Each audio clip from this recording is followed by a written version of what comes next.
All right, everybody, welcome back to the Millennial Sales Podcast. This is episode 242. This is a show where young salespeople learn how to grow through their career, get the next promotion, increase their skill, make more money, find more fulfillment, whatever you're on the path to do. Welcome to the show, or welcome back to the show. Excited for today's episode. Before we get to the content, let's do a quick shout out to our sponsor. Postal.io is sponsoring this podcast. Postal is the most curated way to send gifts to customers, partners, prospects, right? Instead of a mass blast or just a random gift card or something, you can do very curated experiences or gifts for them, like a florist in the local street corner, the local brewery, things like that, that really help to break down kind of the fourth wall between you and a prospect or customer, especially in the digital world where you're not going out to dinner and things like that. It's a great tool. I personally use it, and I think you'll get a lot of value out of it. So you can go and check them out at postal.io. Otherwise, you can find more about me. I'm Tommy Tahoe on Twitter and Instagram, Tom Malemo on LinkedIn. And you can obviously subscribe or review this show on Apple, Spotify, YouTube, whatever. Thanks for tuning in. Let's get to it. Talking to Shawn Pillow today. Shawn, I've gotten to know Shawn throughout this year. Super smart guy. He is the Director of Sales Enablement at Granicus. And the reason I brought Shawn on, what I really appreciate about him is that he is just a student of the game, as I would call it, right? Loves learning about psychology of human behavior. He loves talking about sales process and the mindset and, why things happen a certain way, and always trying to get better at his craft. So we talk about a lot of different topics, really mostly about what he's deeming the forgetting curve, the impermanence of memory, unwinding bad habits, and a lot more things around resources and books and podcasts and things to check out as salespeople. So if you're looking to get better at your craft, this episode's for you. So let's get straight into it with Shawn Pillow. Let's go.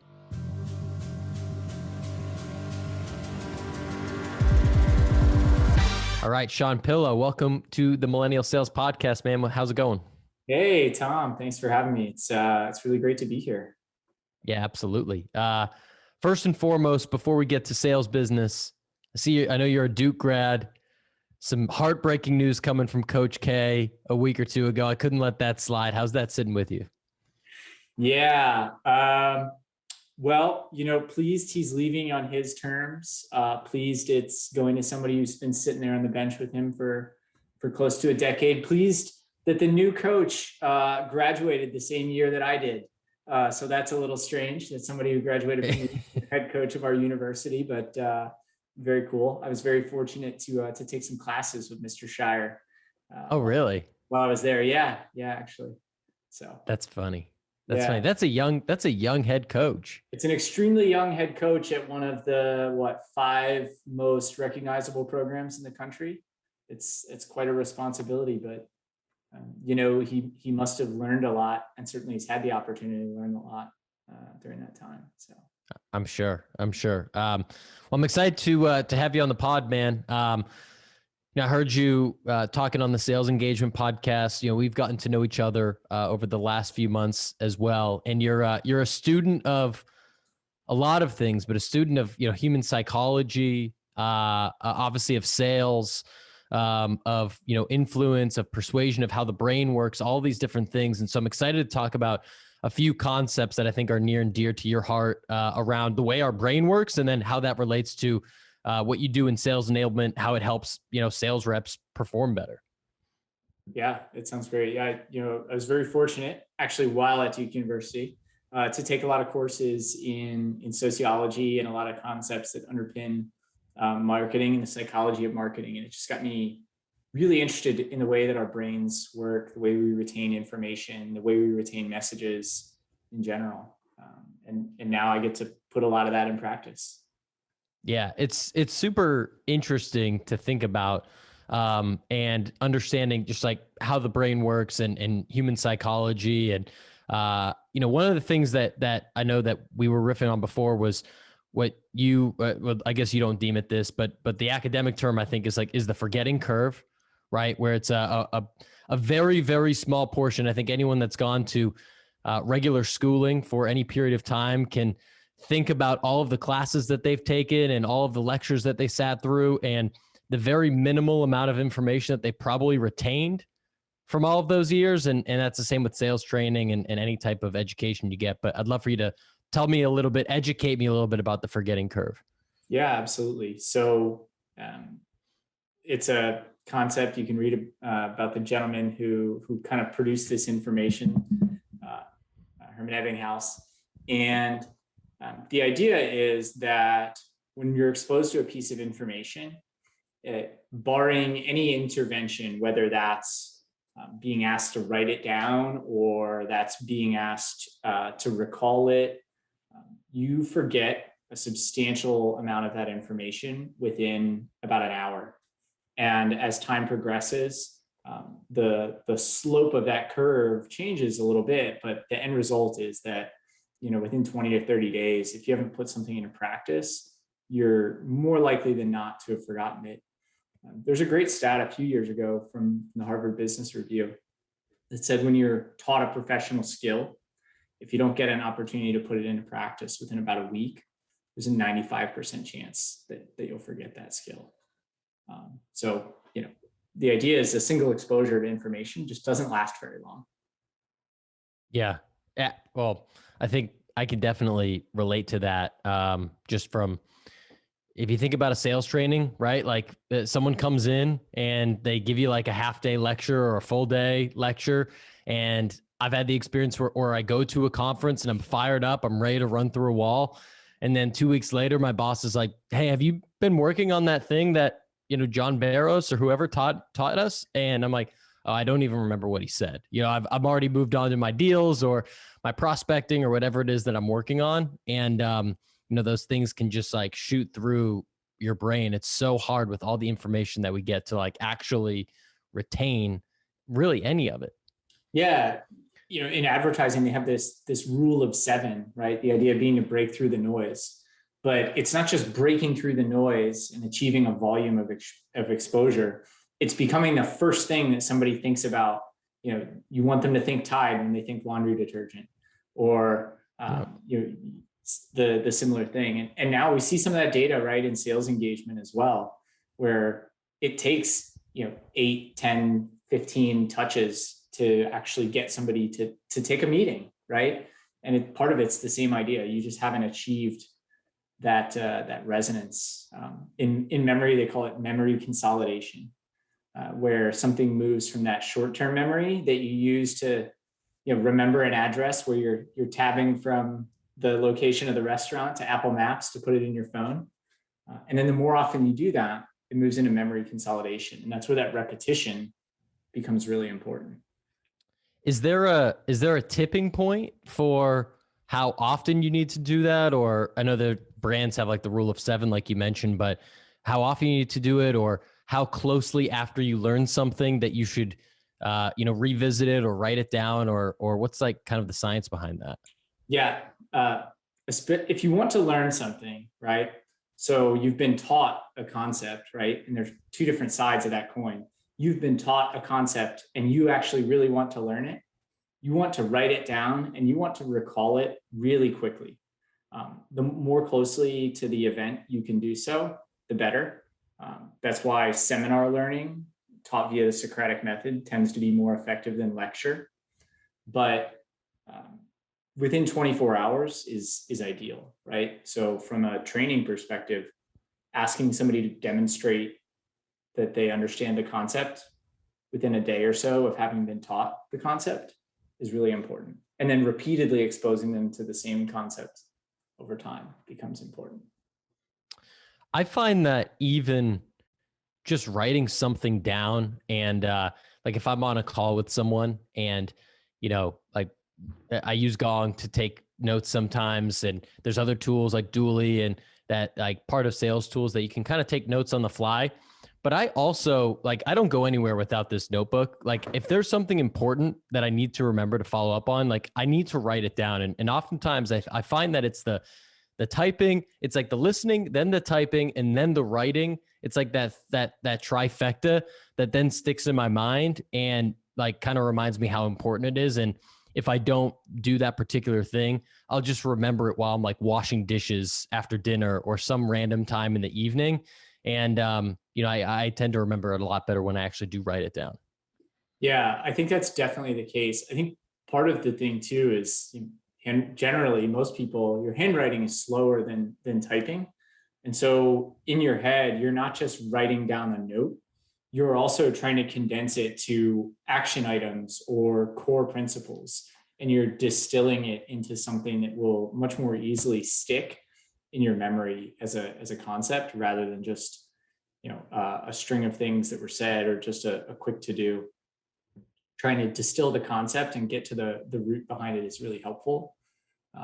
I'm a big fan of actually taking my notes on graph paper because it makes it easier for me to then go back and try to connect the dots between different notes that I've taken and build out a theme. And that theme becomes easier to remember than all the little items that underpin it. Interesting. And we were talking the other day about like some of your favorite books, some of the books that are on your nightstand, so to speak, right now. And I'm curious, as a fellow avid reader, it's another area where, you could take down all these books, and sometimes people brag about, I read 50 books a year or this or that. But it is really all about how much you retain, and like how you use the lessons in those books, especially like a nonfiction book, or a self-help development book, like how you actually use that in the wild. So I'm curious, like, do you do anything like, are you a note taker? Are you a highlighter? Do you have like, I know some people like transfer notes to index cards. Like, do you do anything like that? Yeah, so I'm a big fan of highlighting things in my Kindle. And then when I read hard copy books, because yes, I read hard copy books. Actually, one of the things I really enjoy doing is going and getting a book from a secondhand bookstore. And I love when I get one that's marked up because I get to compare and contrast the things that I'm taking away from it with the last person who read that book is taken away from it. Yeah. And then, I'll screenshot passages that I really like on my phone or write them down on my iPad. Like I try to like immediately capture things that really stick with me. And sometimes one of my favorite things to do is grab a passage from a book and send it to a friend and share it with somebody else, because then we start a conversation about a concept. And now that's getting really sticky, right? Because I'm back and forth with somebody else about something that I took away from a book. The quicker you can take an insight and turn it into an action, the more likely you are to retain that insight, right? Same thing with a behavior. Yeah. And that's a cool concept because that person could agree with you or agree with whatever was written, and you're kind of riffing on that, or they could starkly disagree. Right. And then you're all of a sudden like having to defend that idea and, see if it really does make sense and see if you really do agree with it or align with it. I love that idea. Yeah, it becomes almost like what you and I are doing here today, except it's happening over iMessage or Slack or what have you. So Yeah. I'm a big fan of doing that. And I think like these are all topics around like, okay, how do we get better? Like how do we develop ourselves personally, as salespeople and just as people, like be smarter, be more well-rounded. But on the flip side, you're also like, there's also a factor of like trying to do some damage control, because we all learn things we want to unlearn, whether we're talking about things in school or things that you were, brought up to believe growing up, depending on how deep you want to get in there, or even just like bad habits that you pick up as a salesperson, being lazy or not following up or just not being thoughtful or whatever it might be. So how does some of this play in? Let's say that it is deeply ingrained in your muscle memory, this habit. How does some of these topics relate to that? Yeah. So one of the things that I find really interesting is that our memories about certain things can be incredible, right? You probably have vivid memories of things that happened to you in childhood, probably both good and bad, right? But one of the things that's really interesting about memory is that sometimes if we can remember 75%, our brain might just fill in the remainder with a detail that's incorrect. And it becomes really hard to unwind an incorrect detail from our memory, right? A lot of people who you hear somebody referred to as being a pathological liar. And what's happened is maybe the first time it wasn't intentional and their brain filled in the missing details. And then over time, they keep repeating the same story. It's a really famous story of a news anchor doing exactly that and ultimately being confronted and that gets unwound. And that contributes to a bad habit, right? You mentioned a bad habit is really hard to unwind, which is really what has to happen. You can't just learn a good habit from a bad habit. You have to break down the bad one first before you can even start building on the good habit. That's part of the reason why learning something the correct way the first time is so critical. Totally. What would you like? Do you have advice for, let's just say, if we stick to a sales context, let's just say, okay, here's a pretty common one that I feel like comes up.